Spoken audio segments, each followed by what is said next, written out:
greet you on the auspicious occasion of the 7th Congress of the Leaders of the World and Traditional Religions.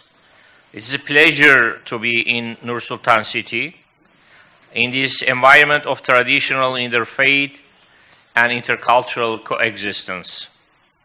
The theme of the present session comes within the mandate of my center, IRCICA, the cultural subsidiary of the Organization of Islamic Cooperation, OIC.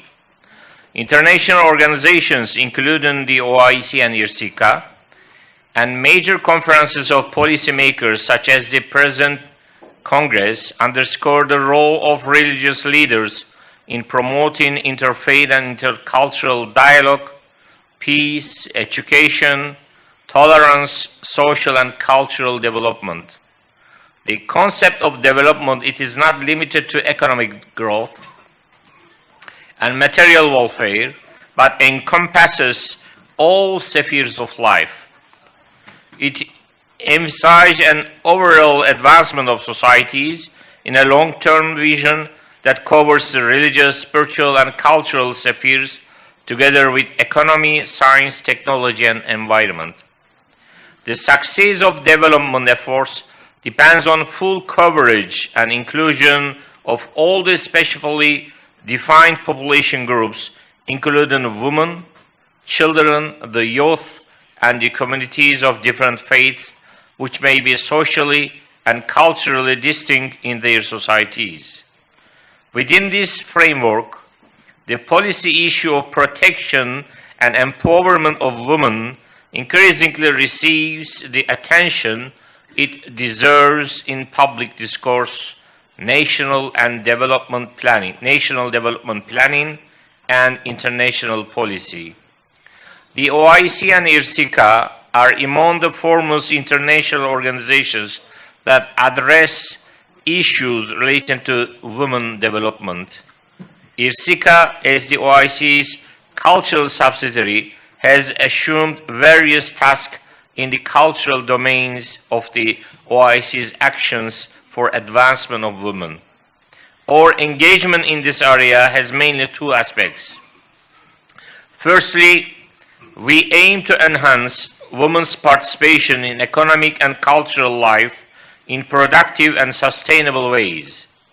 We are encouraging the participation of women professionals, academicians, researchers, artists, experts, and other cultural circles in our training programs on arts and restoration of cultural heritage, or scholarly conferences, archival studies, and librarianship projects, among other activities. In cooperation with the member states, our center also organizes events specially dedicated to ladies, such as the International Congress and exhibitions dedicated to the lady calligraphers in 2010, and the Tabriz International Festival for Women Artisans organized in 2019. These activities help to raise the competitiveness of women in various fields of culture. The second aspect of our engagement is where the contribution of religious teaching accrues further importance. Beyond the practical sphere, these efforts aim to improve the social mentalities, perceptions, concepts, and attitudes that are attached to distinct groups of society, including women in various parts of the world. One of the methods we adopted towards the objective of correcting and improving mentalities is to publish studies that project images of the actual, potential, and ideal status of women in their societies, focusing on a recognition of their roles and efforts in both historical and present perspectives. Some publications of our center, IRCICA, contain information on women achievements, past and present, in the fields of authorship, education, arts, and social welfare. IRCICA published books on women's waqf, endowments in Islamic civilization, and women waqf and in al-Quds, Quds Sharif, in 2018.